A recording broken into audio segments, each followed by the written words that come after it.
Welcome to VBC on TV news. నేను మీనా. ముందుగా ఈనాటి ముఖ్యాంశాలు.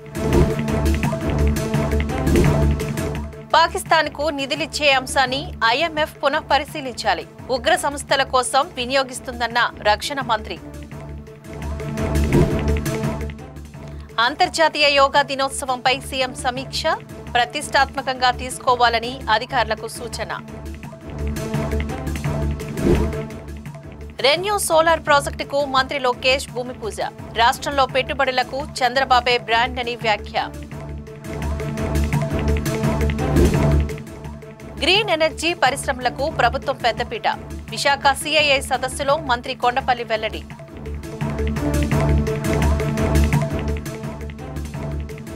పాకిస్తాన్కు ఆర్థిక సహాయం అందించే విషయాన్ని పునః పరిశీలించాలని రక్షణ మంత్రి రాజ్నాథ్ సింగ్ అంతర్జాతీయ ద్రవ్య నిధి ఐఎంఎఫ్ కు సూచించారు. గుజరాత్ పర్యటనలో ఉన్న ఆయన ఈరోజు భుజ్ లోని ఎయిర్ వారియర్స్ ను ఉద్దేశించి మాట్లాడారు. ఐఎంఎఫ్ అందించే నిధులలో ఎక్కువ భాగాన్ని పాక్ ఉగ్రవాదులకు మౌలిక సదుపాయాలను సమకూర్చడానికి వినియోగిస్తుందని రాజ్నాథ్ సింగ్ పేర్కొన్నారు. ప్రస్తుత సమయంలో పాకిస్తాన్కు ఆర్థిక సహాయం అందించడం అంటే ఉగ్రవాదులకు నిధులు ఇవ్వడంతో సమానమే అని అన్నారు. लेकिन निश्चित रूप से इंटरनेशनल मॉनेटरी फंड से आने वाले $1 बिलियन के बड़े हिस्से को टेरर इंफ्रास्ट्रक्चर को फंड करने में इस्तेमाल होगा, ऐसा मेरा मानना है. పాకిస్తాన్లో ఆశ్రయం పొందిన ఉగ్రవాద మౌలిక సదుపాయాలను కూల్చివేసేందుకు భారత వైమానిక దళానికి కేవలం 23 నిమిషాలు పట్టిందని రాజ్నాథ్ సింగ్ చెప్పారు.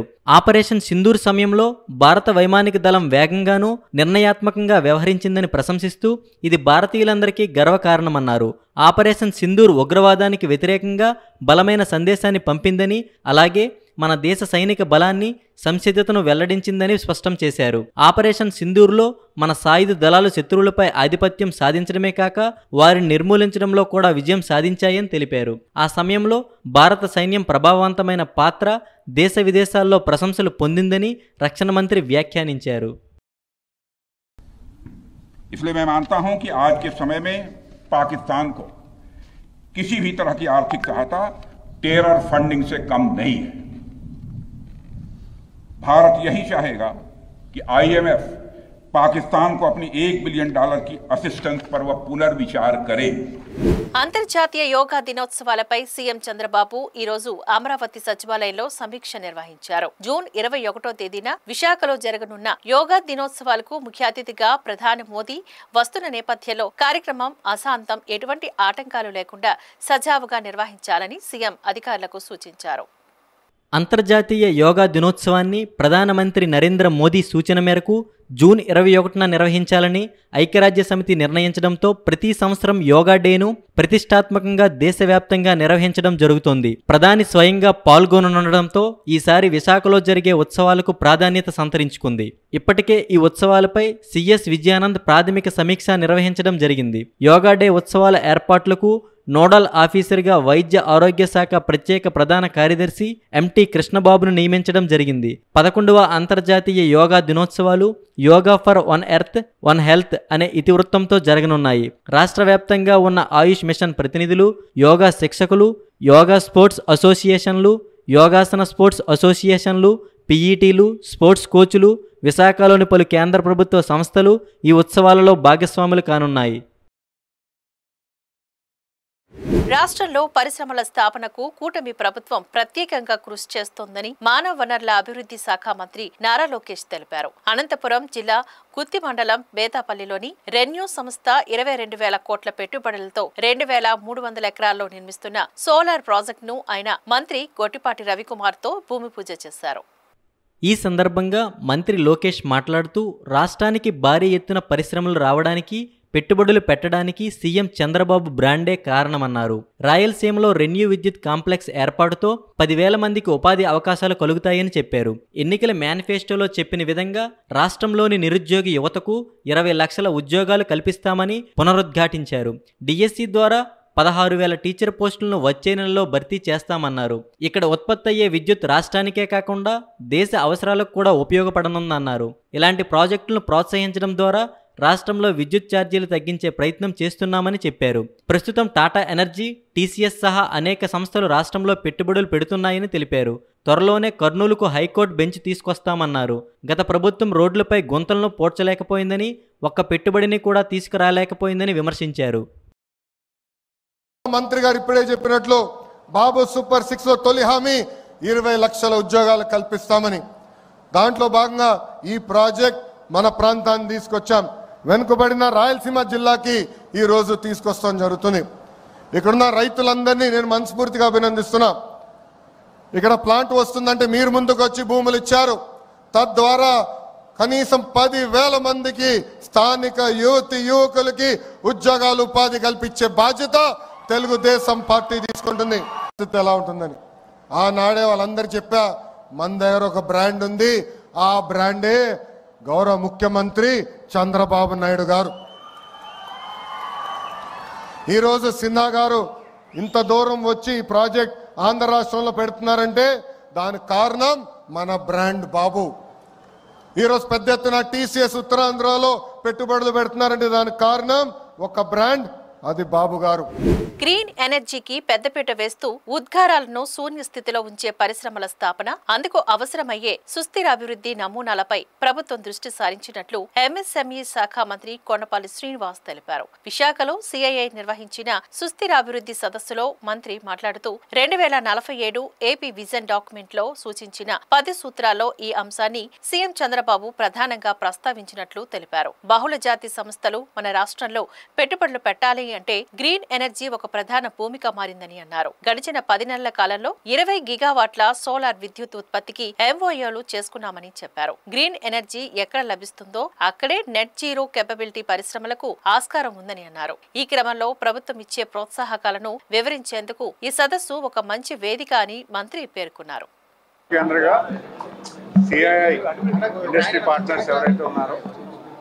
వాళ్ళందరూ కూడా sustainability model for green energy దాని మీద ప్రధానంగా ఒక సమిట్ ఇక్కడ ఏర్పాటు చేయడం. ఎందుకంటే ఈరోజు మనం చూసాం, గౌరవ ముఖ్యమంత్రి వర్యులు శ్రీ నారా చంద్రబాబు నాయుడు గారు స్వర్ణాంధ్ర విజన్ డాక్యుమెంట్ 10 సూత్రాల్లో net zero capability, circular economy మీద ప్రధానంగా సూత్రాల కింద భావించి ఈరోజు రాష్ట్రానికి ముందుకు తీసుకెళ్తున్నారు. ఎందుకంటే ప్రపంచం అంతా కూడా నెట్ జీరో క్యాపబిలిటీ అనే దాని మీద ప్రధానంగా దాన్ని వ్యవహరిస్తున్నారు. ప్రతి దేశం కూడా అడాప్ట్ చేస్తుంది. ఎక్కడైతే కార్బన్ ఎమిషన్ జీరో చేయగలుగుతామో అక్కడ ఇండస్ట్రీస్ ప్రతిపాదించడానికి కూడా పెద్ద పెద్ద మల్టీనేషనల్ కంపెనీస్ కూడా ఈరోజు రాష్ట్రానికి రావాలనే ఆలోచన ఉంది. ఎందుకంటే ఈ నెట్ జీరో క్యాపబిలిటీ ఎమిషన్స్ అనే దాని మీద ప్రధానంగా 10 సూత్రాల్లో ఒక సూత్రం కింద గౌరవ ముఖ్యమంత్రి వాళ్ళు అడాప్ట్ చేస్తున్నారు. మనం చూసాము, గత 10 నెలల కాలంలో nearly 20 gigawatt of solar energy and pumped energy మనం ఎంఓయూస్ చేసుకొని రాష్ట్రానికి 20 gigawatt of solar green energy మనం చేసుకుంటున్నాము. ప్రధానంగా అటువంటి గ్రీన్ ఎనర్జీ ఉండే చోట కూడా నెట్ జీరో క్యాపబిలిటీ ఇండస్ట్రీస్ పెట్టే వాళ్ళు కూడా పెట్టేదానికి ఆస్కారం ఉంది. ఈరోజు ఈ సమిట్ ప్రధానంగా ఇండస్ట్రీ పార్ట్నర్స్ అందరూ కూడా సస్టైనబుల్ మోడల్ ఎలా చేసుకుంటే బాగుంటుంది, గ్రీన్ ఎనర్జీ అనేది ఎలా అడాప్ట్ చేసుకోవాలి, దాంట్లో గవర్నమెంట్ ఇచ్చే ఫెసిలిటీస్ ఏంటి, గవర్నమెంట్ కూడా పవర్ ఆడిట్ మీద, వాటర్ ఆడిట్ మీద సబ్సిడీ ఇస్తుంది. అంతేకాకుండా ఇంట్రెస్ట్ సబ్వెన్షన్ కూడా సెంట్రల్ గవర్నమెంట్ స్కీమ్స్ ఉన్నాయి. ఇవన్నీ కూడా ఈరోజు ఈ వేదికగా ఇండస్ట్రీ పార్ట్నర్స్ అందరూ కూడా మంచి స్పీకర్స్ వచ్చారు. సో మంచి మనం ఐబిఎం నుంచి అవ్వచ్చు, లేకపోతే మన శ్రీ సిటీ నుంచి కూడా ఒక వేదికగా రావడం, వీళ్ళందరూ కూడా ఇక్కడికి వచ్చి ఈ సస్టైనబుల్ మోడల్ ఎలాగైతే తీసుకువెళ్లాలో ఇక్కడ ఉన్న ఇండస్ట్రీస్ అందరికీ కూడా తెలియజేయడానికి ఒక మంచి వేదికగా, ఒక మంచి లెర్నింగ్ సెంటర్గా ఖచ్చితంగా ప్రతి ఆంటర్ప్రినర్ కూడా ఒక మంచి టేక్ అవే ఉంటుంది. ఎందుకంటే ఇక్కడ సర్క్యులర్ ఎకానమీ మీద, గ్రీన్ లాజిస్టిక్స్ మీద ఇవన్నీ కూడా ప్రతిపాదించి ఒక డిస్కషన్ వేదికగా జరుగుతుంది. సో ఖచ్చితంగా ఒక మంచి మీటింగ్ అని భావిస్తూ ఇక్కడ రావడం జరిగింది. అందరికీ కూడా ధన్యవాదాలు తెలియజేసుకుంటున్నాను. విశాఖ జిల్లా కలెక్టర్ ఎంఎన్ హరీంద్ర ప్రసాద్ మాట్లాడుతూ ఎకనామిక్ గ్రోత్ ఇంజిన్గా విశాఖకు ఉండే అవకాశాలను వివరించారు. అలాగే సుస్థిరాభివృద్ధి ప్రణాళికలతో ప్రభుత్వం అనేక ప్రాజెక్టులను చేపడుతుందన్నారు. సర్క్యులర్ ఎకానమీకి అధిక ప్రాధాన్యతిస్తూ తద్వారా ఉపాధి అవకాశాలను కూడా పెంచే మార్గాలను అనుసరిస్తున్నట్టు కలెక్టర్ తెలియజేశారు. Whenever we talk about Visakhapatnam, we keep talking about the importance of the city in terms of being the economic growth engine for the state of Andhra Pradesh, not just Andhra Pradesh, even for the whole country. Vizag has been one of the top contributors, in fact one among the top 10 in terms of contributors to the GDP of the country.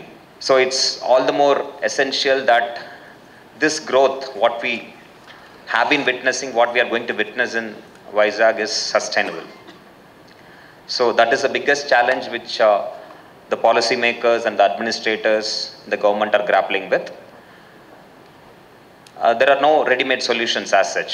Any challenge that the nature throws at us, we need to find ways and means to tackle it. And thanks to the industry, thanks to the innovators, we have been coming up with solutions to address some of these challenges. If you take the city of Visakhapatnam per se, it is spread across 620 square kilometers, housing close to 2 million population. So the biggest challenge is ensuring that the city is as it is for the generations to come. The fruits of labor of the previous generation we are enjoying right now, we should leave the same to the next generation. That's what sustainability is all about. That can be achieved only if you take care of the city and ensure that it is climate resilient and mitigate any challenges that is thrown at the city. So in that direction, a lot of initiatives have been taken by the government and my predecessors, then collectors, commissioners. So some of those I would like to put forth before you so that you understand and appreciate what is happening in the government side. So one such initiative is basically the processing of the liquid waste. So if you look at the liquid waste that is being generated in the city, close to 460 MLD of waste is being generated, out of which we are able to process only 260 MLD. But we are moving ahead with few more projects which are in the pipeline with support from IFC and others. So in the next 3 to 4 years time frame, with the support of Honorable Chief Minister and the government, the entire liquid waste that is being generated would be treated, and most of it would be tied up with the industries as well, of all the treated water that is being. Tirumala Sri Venkateswara Swamy వారికి ప్రముఖ పారిశ్రామికవేత్త సంజీవ్ గోయంక 7 కోట్ల రూపాయల విలువైన కానుకను సమర్పించారు. స్వర్ణంతో తయారైన శ్రీవారి కటివరద హస్తాలను స్వామివారికి కానుకగా అందజేశారు. TTD additional EO Venkaiah Chowdary స్వామివారి కోసం సమర్పించిన ఈ భారీ కానుకలను స్వీకరించారు. వజ్ర వైఢూర్యాలతో కూడిన ఈ స్వర్ణాభరణాన్ని శ్రీవారికి కైంకర్యాల సమయంలో అలంకరించనున్నారు.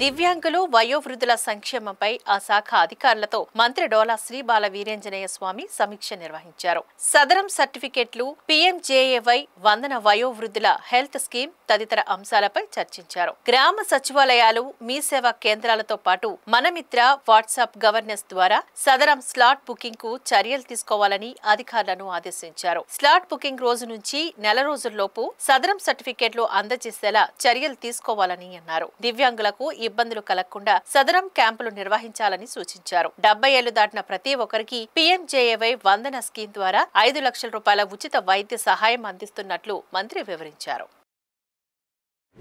విజయవాడ అజిత్ సింగ్ నగర్ లోని రైల్ అండర్ బ్రిడ్జ్ లోకి వర్షపు నీరు భారీగా చేరుకుంది. రాత్రి కురిసిన భారీ వర్షానికి ఆర్యూబీలో మోకాల లోతు నీరు నిలిచిపోవడంతో వాహనాల రాకపోకలకు తీవ్ర అంతరాయం ఏర్పడింది. ద్విచక్ర వాహనాల కీలక భాగాల్లోకి నీరు వెళ్లి పాడైపోతున్నాయని వాహన చోదకులు ఆవేదన వ్యక్తం చేస్తారు. వర్షాలు పడిన ప్రతిసారి ఇదే విధంగా జరుగుతున్నా సంబంధిత అధికారులు పట్టించుకోవడం లేదని చెబుతున్నారు.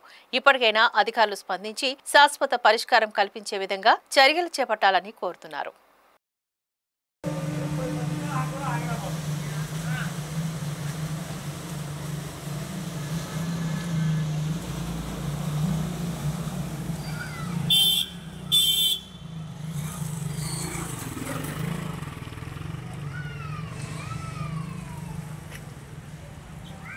తిరుమల దర్శనం పేరుతో కర్ణాటక రాష్ట్రంలో కొందరు వ్యక్తులు భక్తులను మోసం చేసిన ఘటన తిరుమలలో వెలుగు చూసింది. బెంగళూరుకు చెందిన వర్ష ట్రావెల్స్ అనే సంస్థ బెంగళూరు నుంచి తిరుమల టూర్ ప్యాకేజీ పేరుతో రవాణాతో పాటు దర్శనం కల్పిస్తామని చెప్పి ఒక్కొక్కరి నుంచి 3,350 రూపాయల చొప్పున వసూలు చేసినట్లు భక్తులు తెలిపారు. ఇలా మొత్తం 35 మంది భక్తులు తిరుమల శ్రీవారి దర్శనం కోసం టికెట్లతో స్వామివారి దర్శనం కోసం రాగా టీటీడీ సిబ్బంది వారి టికెట్లు పరిశీలించి అవి నకిలీవని చెప్పడంతో గుట్టు బయటపడింది. తమను మోసం చేసిన సంస్థపై చర్యలు తీసుకోవాలని భక్తులు కోరుతున్నారు. 2,300 తీసుకున్నారు. ఇప్పుడు చూస్తే రేపు గంట దర్శనం అవుతుంది అని చెప్పారు సార్. ఇది ట్రావెల్స్ మేము బెంగళూరు నుంచి వచ్చినది మరి కానీ కుప్పం మాది. ఇది ట్రావెల్స్ వాళ్ళు ఏమి లేదు, ఫ్రీ దర్శనం అయిపోతుంది మాప్సార్ లోపల అని చెప్పి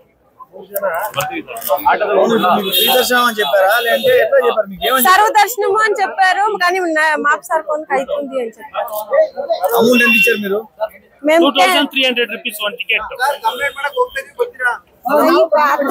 నిన్న టికెట్ బుక్ చేసుకుని వచ్చాము. మాది టోటల్ 10 నెంబర్ ఉంది. 2,300 రూపీస్ పర్ టికెట్, 1 టికెట్ దర్శనం ఇస్తామనేసి రేపు అవుతుంది అనేసి అక్కడ చెప్తున్నారు సార్. తిరుమలలో అట్లా అని చెప్తున్నారు. వీళ్ళు పేక్ చేసి మాకి 1036 నెంబర్ ఉన్నారు ఆ బస్ లో. ఆ బస్ ని ఇంకా తీసుకొచ్చేసి ఇక్కడ దర్శనం పోవాలంటే 10,000 ఇస్తామంటే కూడా అది కూడా లేదు. దర్శనం అంతా ఫాట్ చేస్తున్నారు సార్. ఫ్రాక్ టికెట్ వాళ్ళు మీకు ఏం చెప్పారు? దర్శనం అవుతుంది వచ్చాడు. ఈ రోజు 12 గంటల వరకు దర్శనం లేదు, ఇడిచేస్తారు. దర్శనం అవుతుంది ఆల్రెడీ. సాయంకాలం దర్శనం అయిపోతుంది 4 o'clock. మీరు వచ్చేసి రిటర్న్ ప్యాకేజ్ అని చెప్పారు సార్. అవును సార్. దర్శనంకి ఏమి అమౌంట్ చేయలేదు. ఖాళీ package 2,300 rupees per ticket sir. 1 ticket Bengaluru sir, Krishnarajapura. పశ్చిమ మధ్య బంగాళాఖాతం దానికి ఆనుకొని ఉన్న ఉత్తర కోస్తాపై ఉన్న ఉపరితల ఆవర్తనంతో పాటు సంవాహన వాతావరణ పరిస్థితుల కారణంగా రాబోయే వారం రోజుల పాటు రాష్ట్రంలో పలు చోట్ల చెదురుమదురుగా వర్షాలు కురుస్తాయని విశాఖలోని తుఫాను హెచ్చరికల కేంద్రం తెలిపింది. ఈ రోజు రేపు కోస్తాంధ్రలో ఎక్కువ ప్రాంతాల్లో తేలికపాటి నుంచి ఒక మోస్తారు వర్షాలు, ఉత్తర కోస్తాలో జిల్లాలో పలుచోట్ల భారీ వర్షాలు కురుస్తాయని డ్యూటీ ఆఫీసర్ జగన్నాథ్ కుమార్ తెలిపారు. తీరం వెంబడి గంటకు 40 నుంచి 50 కిలోమీటర్ల వేగంతో గాలులు వీస్తాయని అన్నారు. నైరుతి రుతుపవనాలు చురుగ్గా ముందుకు కదులుతున్నాయని, రాబోయే 2 రోజుల్లో దక్షిణ బంగాళాఖాతం, ఆగ్నేయ అరేబియా సముద్రాలకు చేరుకునే అవకాశాలు ఉన్నాయని తెలిపారు. గడిచిన 24 గంటల్లో జంగమ మహేశ్వరపురం, అమరావతిలో 41 డిగ్రీల చొప్పున అత్యధిక ఉష్ణోగ్రతలు నమోదు కాగా గుంటూరులో 103 మిల్లీమీటర్లు, బాపట్లలో 98 మిల్లీమీటర్లు వర్షపాతం నమోదైనట్లు వివరించారు. రాష్ట్ర పరిసరాల్లో ఉపరితల ఆవర్తనాలు ఆసిలేట్ అవుతూ ఉన్నాయి. నిన్న నైరుతి బంగాళాఖాతం దాని పరిసరాల్లో ఉన్న తమిళనాడు చుట్టుప్రక్కల ఉన్న ఉపరితల ఆవర్తనం ఇప్పుడు కొంచెం బలహీనపడింది. కానీ క్రొత్తగా ఈరోజు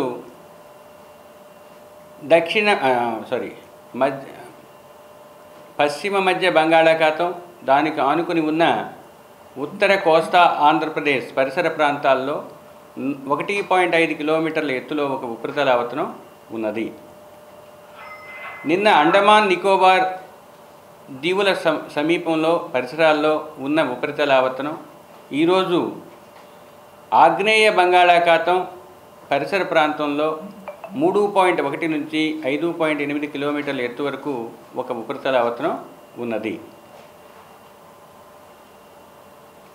మాన్సూన్ లేదా నైరుతి ఋతుపవనాలు ఇంకొంచెం ముందుకు జరిగాయి. రాబోయే 2-3 రోజుల్లో అది దక్షిణ బంగాళాఖాతం మరియు ఆగ్నేయ అరేబియా సముద్రం, మాల్దీవ్స్ ఈ ప్రాంతాలకు చేరుకునే అవకాశం ఉన్నది. ఈరోజు పశ్చిమ మధ్య బంగాళాఖాతం, దానికి ఆనుకుని ఉన్న ఉత్తర కోస్తా ఆంధ్రప్రదేశ్ పరిసర ప్రాంతాల్లో ఉన్న ఉపరితల ఆవర్తనం 1.5 కిలోమీటర్ల ఎత్తులో ఉండటం వలన మరియు సంవహన పరిస్థితులు,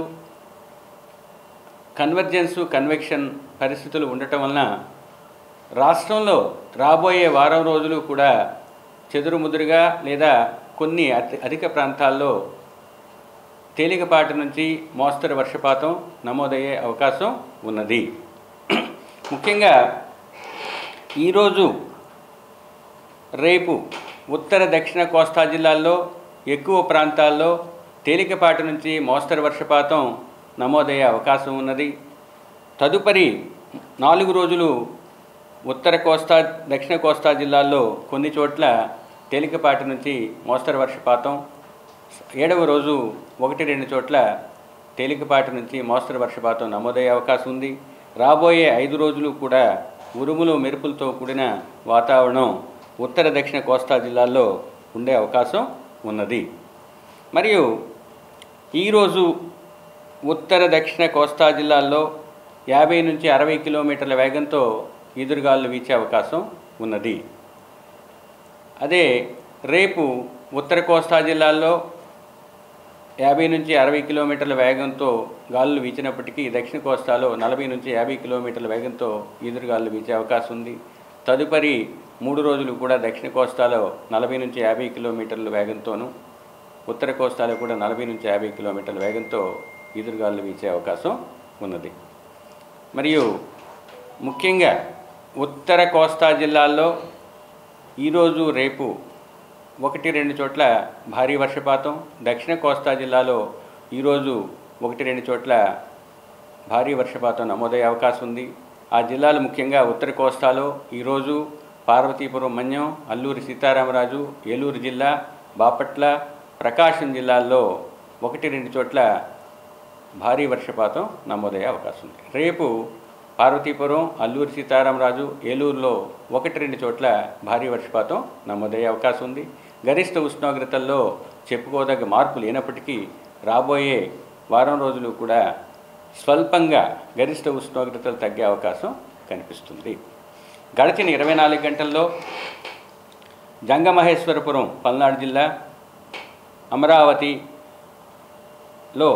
41 డిగ్రీల గరిష్ట ఉష్ణోగ్రత నమోదైంది. గడిచిన 24 గంటల్లో రాష్ట్రంలో పలు చోట్ల ముఖ్యంగా కోస్తా జిల్లాల్లో వర్షపాతం నమోదైంది. గరిష్టంగా గుంటూరు జిల్లా, గుంటూరులో 103 మిల్లీమీటర్ల వర్షపాతం నమోదైంది. బాపట్ల జిల్లా, బాపట్లలో 95 మిల్లీమీటర్ల వర్షపాతం నమోదైంది. 5 సెంటీమీటర్ల కన్నా ఎక్కువ వర్షపాతం కనీసం ఒక 10 ప్రాంతాల్లో నమోదైంది. రాష్ట్రంలో మిగిలిన చోట్ల వర్షపాతం నమోదైంది. ఈ విధంగా పలు చోట్ల తేలికపాటి నుంచి మోస్తరు వర్షపాతం నమోదైంది. ఇక మాన్సూన్స్ లేదా నైరుతి ఋతుపవనాలు ఇంకొంచెం ముందుకు జరుగుతున్నాయి. మధ్య బంగాళాఖాతంలో ఈ 2-3 రోజుల్లో చేరుకునే అవకాశం, ఫర్దర్ ఇంకా మూవ్ అయితే అది మిగతా ప్రాంతాలకు విస్తరించే అవకాశం ఉంటుంది. తిరుపతిలో 25 సంవత్సరాలుగా సేవలందిస్తున్న తమ సొసైటీపై కొందరు కక్షపూరితంగా అసత్య ఆరోపణలు చేస్తున్నారని Sri Balaji ambulance services society గౌరవ సలహాదారు రామచంద్ర యాదవ్ అన్నారు. ఈ మేరకు ఆయన తిరుపతి ప్రెస్ క్లబ్ లో మీడియా సమావేశం నిర్వహించి తమ సొసైటీ సేవా కార్యక్రమాలను తమపై వస్తున్న ఆరోపణలు వివరించారు. శ్రీ బాలాజీ అంబులెన్స్ సర్వీస్ ద్వారా మహాప్రస్థానం పేరుతో పేదలకు రోజుకు 3 ఉచిత సర్వీసులు అందిస్తున్నామని రామచంద్ర యాదవ్ తెలిపారు. నిరుపేదలకు తక్కువ ధరలకే అంబులెన్స్ సర్వీస్ అందిస్తున్నామన్నారు. ఉచిత అంబులెన్స్ సర్వీస్ పేరుతో అంబులెన్స్ దందా నిర్వహిస్తున్నామంటూ తమపై కొందరు టీడీపీ నాయకులు ఎటువంటి ఆధారాలు లేకుండా ఆరోపణలు చేస్తున్నారని వాపోయారు. తాము ఎక్కడైనా దందాలకు పాల్పడినట్టు రుజువు చేస్తే దేనికైనా సిద్ధమేనన్నారు. సేవా కార్యక్రమాలు నిర్వహిస్తున్న తమపై నిందలు మోపడం సరికాదన్నారు. ఈ విలేకరుల సమావేశంలో రమేష్, చందు, చెంగల్రాయులు, సిద్ధయ్య తదితరులు పాల్గొన్నారు. ఈ డాక్యుమెంట్లో ఏమనుంది? మహాప్రస్థానం 1000ని 143 ఉందన్న మేము ఫ్రీ సర్వీస్ చేసింది. అలాగే స్విమ్ స్టాండ్ నుండి 3119 షిఫ్ట్ అయినాయన్న. 1170 బయట వెహికల్స్ అన్న ఇవి. వీటికి మేము ఎప్పుడు అబ్జెక్షన్ పెట్టలేదన్న. ఎక్కడ మేము అబ్జెక్షన్ చెప్తున్నామంటే స్థానికంగా కొంతమంది వార్డు బాయ్లకి కొంతమంది కమిషన్లు ఇచ్చి మాకొచ్చే రూపాయిని చెడగొడుతున్నారని చెప్పి వాళ్ళు రిక్వెస్ట్ చేస్తున్నాం తప్పిస్తే బయట వారిని ఇప్పటిదాకా అబ్జెక్షన్ చేసిన దాఖలాలు లేవన్నా. ఇది ఇంతకంటే నిదర్శనం పనిలే మీకు విత్ డాక్యుమెంట్ అన్న, నోటి మాటలు కాదు. రైల్వే స్టేషన్ పార్సల్ ఆఫీస్ దగ్గర రైల్వే స్టేషన్ పార్సల్ ఆఫీస్ దగ్గరికి వచ్చేవాళ్ళు. సరే ఆ విధంగా మేము అలవాటు పడిపోయి అక్కడ చేసుకుంటా ఉంటే అప్పుడు మాకు డాక్టర్ కోడూరు బాలసుబ్రహ్మణ్యం గారు వచ్చి మీలో మీకు రచ్చలు లేకుండా ఒక పద్ధతి ప్రకారం తోలుకోండి అని చెప్పేసి మాకు ఆ రోజు నుంచి ఈ రోజు వరకు ఒక గౌరవ అధ్యక్షులు గారు ఆయన చెప్పిన ప్రకారము మేము కూడా తోలుకుంటున్నాం. కొన్ని రోజుల తర్వాత అంటే 30 సంవత్సరాల మాట నేను చెప్పేది, ట్యాక్సీ డ్రైవర్లుగా ఉన్న తోలినప్పుడు 5 సంవత్సరాల తర్వాత మళ్ళీ అంబులెన్స్లు తెచ్చుకోండి, మీకు పేషెంట్ అయితే అంబులెన్స్లో బాగుంటుంది అని. అంబాసిడర్ కార్లో వెళ్ళాలంటే వెనకాల సీట్లో పడుకోబెట్టుకొని పోయేవాళ్ళం. వేలూరు సిఎంసికి, చెన్నైకి, బెంగళూరుకి అన్నిటికీ కూడా హాస్పిటల్ కొత్తలో. 5 సంవత్సరాల తర్వాత మళ్ళీ అంబులెన్సులు తలా ఒకటి తెచ్చుకున్నాము. ఒక పద్ధతి ప్రకారము ఆయన చెప్పిన ప్రకారము రచ్చలు లేకుండా ఏ రోజు కానీ ఇంతవరకు కంప్లైంట్ లేకుండా చేసుకుంటాను.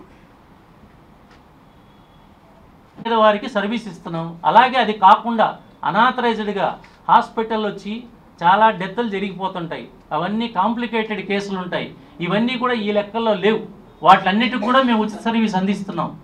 ఆఖరికి మెడికల్ కాలేజీకి మీరు పోస్ట్ మార్టం చేసుకోవడానికి ట్రైనింగ్ ఇవ్వడానికి ఉచిత బాడీలు కూడా మేమే తీసుకెళ్ళి సర్వీస్ ఇస్తున్నాం. ఇదంతా మీకేమనొచ్చు, సేవాభావంతో ఉన్న వ్యక్తులు కాబట్టి మేము ఆ సర్వీస్ ఇవ్వగలుగుతున్నాము. ఇది మేము ఘంటాపదంగా చెప్పగలం. మీరు ఎక్కడ విచారించుకున్నా సిద్ధంగా ఉన్నాం. మీరు చెప్పిన రాయచోటి ఇవన్నీ కూడా మా దగ్గర మహాప్రస్థానం అడిగి లేదంటే పక్కకు పోయి మాట్లాడుతున్నారు తప్పిస్తే మేమైతే ఏ ప్రెస్ వాళ్ళ పేరు చెప్పినా, ఏ పోలీసు వారి పేరు చెప్పినా, ఏ పొలిటికల్ లీడర్ చెప్పించినా మా దగ్గర ఉన్న బోర్డు రేట్ కంటే కూడా ఇంకా తగ్గించి పంపిన దాఖలాలు మీరు అనేకం చూడొచ్చు. ఎందుకంటే 10 రూపాయలు వచ్చే అవకాశాలను చోట అడుగుతాం, 10 రూపాయలు లేని చోట సర్వీస్ ఇస్తున్నాం. అది కూడా ఆర్టీఓ ఫిక్స్ చేసిన బోర్డు రేట్లకే. ఒకసారి బోర్డు రేటు పెట్టిన తర్వాత ఆర్గ్యూ చేస్తారా చేయరా అన్న ఒక మాట నా రిక్వెస్ట్. ఇంత పెద్ద బోర్డు పెట్టావు కదయ్యా, ఈ బోర్డుకి మించి చెప్తే ఎవరైనా ఒప్పుకుంటారా? ఏమీ లేకుండా మాట్లాడితే ఓకే దబాయించవచ్చు, లేకపోతే ఇంకోటి చేయొచ్చు. 23 డిజిటల్ బోర్డులు పెట్టాం ప్రిన్సెస్లో. మీరు కావాలంటే మాతో వస్తే చూపిస్తాం. క్యాజువాలిటీలో ఉంది, పద్మావతి హాస్పిటల్ దగ్గర ఉంది, ఎక్కడైతే సిగ్నేచర్ పెడతారో సిమ్స్ సెక్యూరిటీ ప్రిన్సెస్లో ఉంది, సెక్యూరిటీ ఆఫీస్లో ఉంది, మా అంబులెన్స్ ఆఫీస్లో ఉంది. మీరు ప్రత్యక్షంగా చూసుకోవచ్చు అన్న, వస్తే మేము చూపిస్తామన్నా. ఇదే అన్న బోర్డు.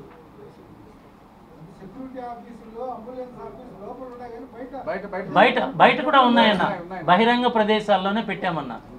మార్చిరీ దగ్గర కూడా మీరు వచ్చి చూడొచ్చు అన్న, బోర్డు ఉందన్న. ఇంక్లూడింగ్ మార్చిరీ దగ్గర కూడా ఉందన్న. ఈ ట్రాన్స్పరెన్సీ ఈ రాష్ట్రంలో మీరు ఎక్కడ చూపించినా మేము ఒప్పుకుంటామన్నా.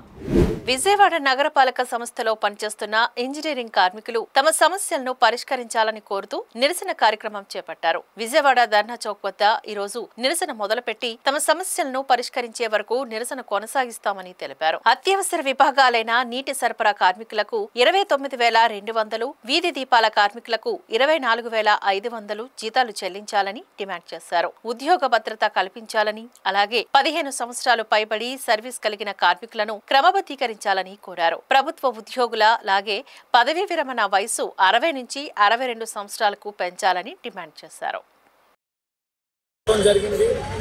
ప్రభుత్వం నుంచి ఎటువంటి స్పందన కరువైనటువంటి పరిస్థితుల్లో ఈరోజు ఏది లేకుండా మేము రోడ్డు మీదకి రావాల్సి వచ్చింది. ఎందుకంటే మాకు న్యాయమైనటువంటి డిమాండ్లు ఇంజనీరింగ్, మున్సిపల్ ఇంజనీరింగ్ కార్మికులు అందరికీ కూడా టెక్నికల్, నాన్ టెక్నికల్ జీతాలు ఇవ్వాలని, టెక్నికల్ 29,200 రూపాయలు, నాన్ టెక్నికల్ 24,500 రూపాయలు ఇవ్వాలని మేము తెలియపరచడం జరిగింది.